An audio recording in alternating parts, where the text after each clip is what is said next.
I would like to introduce Cheryl Willis, Director for Customer Support in NetApp India. Has has several years of industry experience, extremely well versed with influencing without positional authority. He's leading a VTO or a voluntary time off initiative with NetApp India, and it's been a spectacular success. Welcome, Cheryl. Thank you. I would like to listen to what you are telling. That is a key question for a program manager. They need to get something out of it. And one big part of what they get is what Uma just said. They also feel empowered in accomplishing something. You know, at the end of it, we are going to accomplish something. And the program manager in that scenario is like a catalyst who has made empowerment possible for other members of that group. Cheryl? Yeah, and I tend to agree with that, and I think there's another important aspect of that empowerment, right? It's empowering yourself, because I think often what happens is you're in this juxtaposition of you've got a lot of responsibility, you've got to deliver this program or this project, and on the other hand, there's a lot of freedom, right? You don't have people reporting to you. Everyone wants you to deliver it, but no one's necessarily defined the how you do it. And it's one of those situations of, well, you're always asking yourself, am I doing enough? Am I going down the right path? And you can kind of do as little or as much as you want, but you've got to keep challenging yourself. Because I've been in situations before where I'll get halfway through a project and go, you know, I'm not even sure if this is going down the right path because I don't have someone there that's, you know, like a boss that I'm working with every day that's bought into this project. He's a program manager too. And you've got to just keep challenging yourself and make sure that you keep reminding yourself what the end goal is and what the responsibility is that you have, and using that to focus you, because it's sometimes quite difficult to keep that focus going, and then filtering that down, as everyone else has said, into empowering the team below you.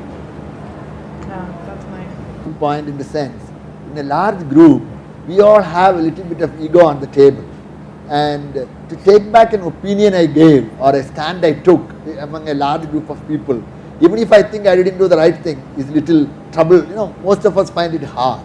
So the technique that Sugandha just spoke about helps. You know, you have a one-on-one, or you have a much smaller group of people where the ego quotient is low. So in the Cheryl leads the global support, where they face the customer for all the bad things we guys in the development did. How do you handle that? This question of empowerment and accountability. Oh, we blame development every time. No, and so before I go on to some of that too, right? One point, and I had it in my notes too, is around when you're getting people's input, being real clear on what the difference is between you know, consensus versus collaboration. You know, I think it came through really clearly. Everybody wants a voice. People like having a voice. Oh, I'm involved in this. I'm responsible for making a decision. And when it goes wrong, you know, they all run. You never see them for anything. But as a program manager, understanding that collaboration is about getting people's input, and it's down to you to make the right decision. Not everyone will necessarily be on the same page, but taking what Davis and Saguna said about going and then having a side meeting with them and explaining why. Your job is not to give everyone a voice and let everybody, you know, come around and hug the tree together and be happy about it. Your job is to make the right decision. And there's a subtle difference there between gathering input versus the consensus model. So going back to your question of how do we handle some of these things, you know, there's a couple of tips that I have around developing influence. And you know, as you said right at the beginning, you know, gone are the days of do as I say because I said it and I'm powerful. And we have this a lot in global support. You know, the customers deal with, you know, any of the issues that come up through, you know, development or various different reasons, and we've got to partner with other groups. So one of the pieces of advice I got many years ago in my career was around relationships, and you know, invest in your relationships and make those connections before you need them. And I remember kind of quizzically looking at my boss and going, what, you want to make friends with everyone in the company? But it proved to be a very useful piece of advice, because you don't want to be going to someone when there's a crisis or you need them to do something and that to be the first time you interact with them. So you can just invest in those relationships and get to know people. It makes it a lot easier when you are in that crisis mode or needing something urgently to exert that influence and say, okay, I need this, here's why. They know a bit about who you are. And your credibility is something that's not built over, 5 minutes or 10 minutes. It's built up over time. So watering that relationship really helps.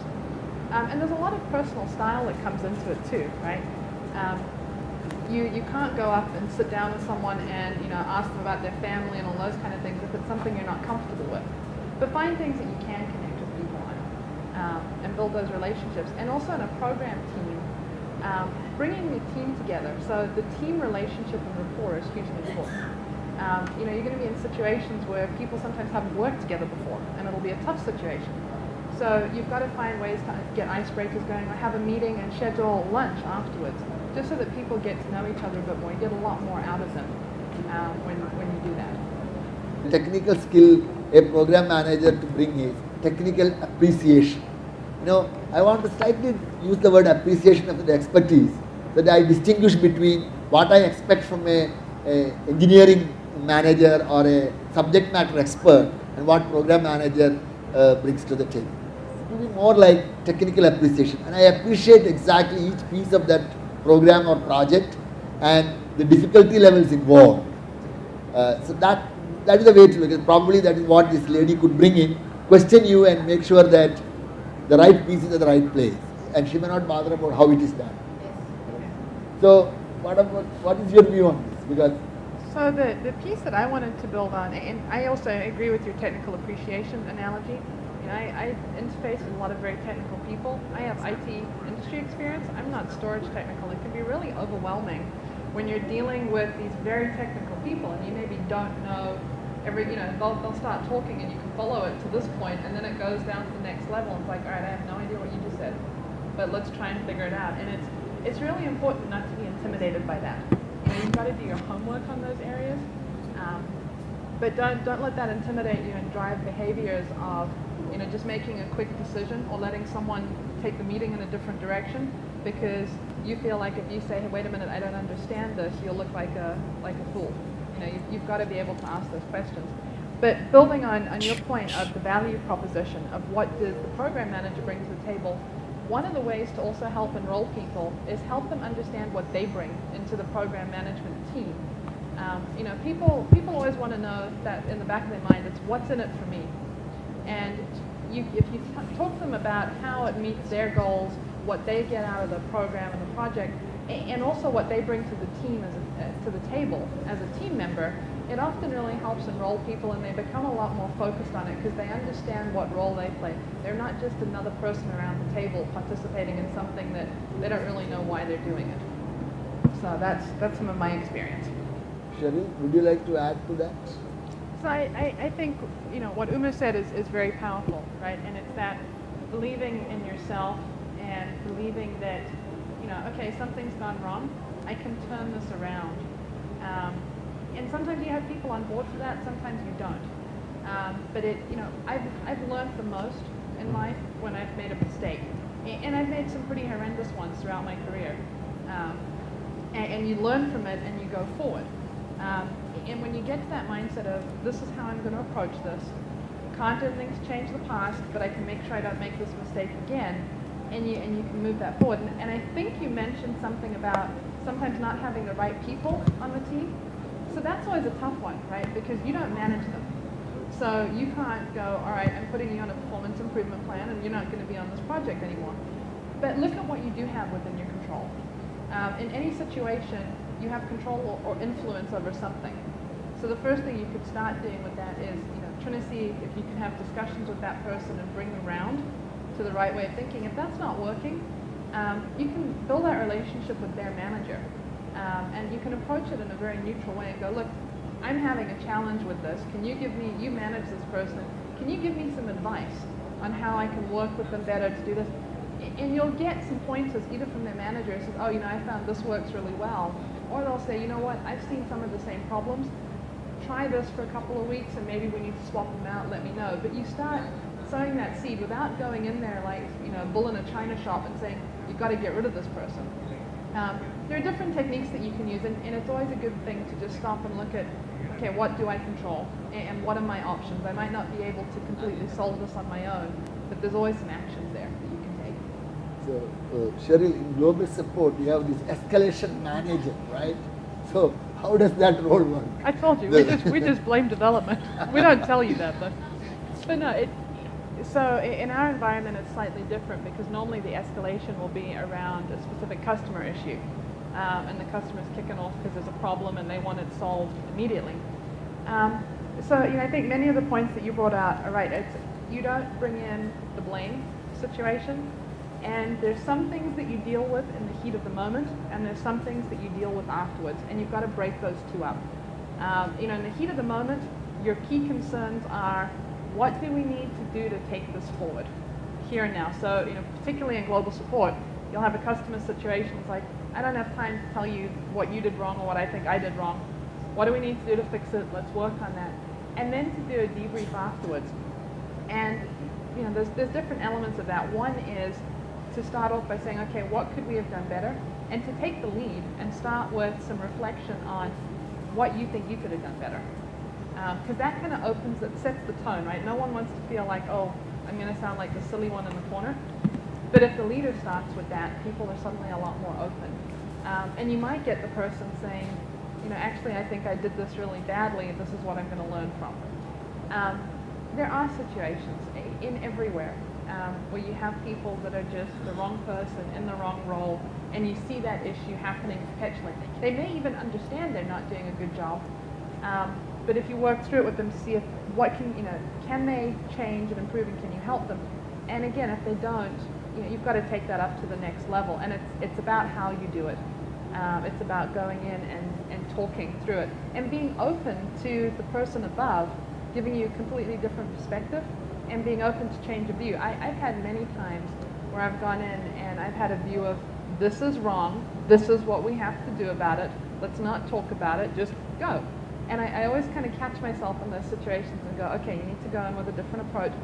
And you actually come out learning stuff because different groups have different pressures on them and different reasons why they do things in a certain way. Yeah, and I think that's a really good point. And just adding to that, I'm sorry, I'm going to unclip this because it's driving me crazy.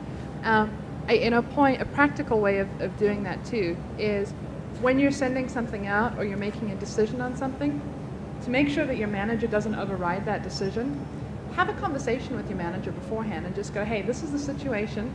This is where I'm taking it. Do you have a different view on it? And that can be over email or phone conversation, whatever is easiest. Because then they're on the same page as you. You've done that work, so if anyone challenges it, they know the background, they know the context, they're there behind you. And also, as you say, maybe just be open with them and say, hey, in the meeting, can you just reinforce that I'm responsible for this? Because sometimes people are not seeing that and they want to go around me to you, and I want to help buffer you from that.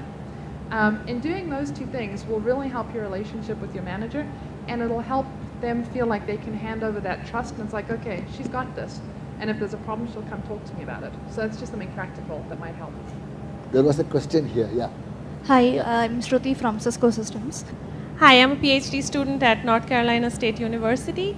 So I understand that most of you are from the corporate world right now, but question from the academic world. So I've seen often that when a student is choosing their topic of dissertation, it's often driven by what your advisor is currently working on and what grants your department currently has. So, and less of what the student is actually interested in, at least when you're starting off. So what are your thoughts on that? Have you faced that? And how to kind of influence your advisor and your department as a whole to get a separate project funded, which you're probably more interested on. What are your thoughts on that?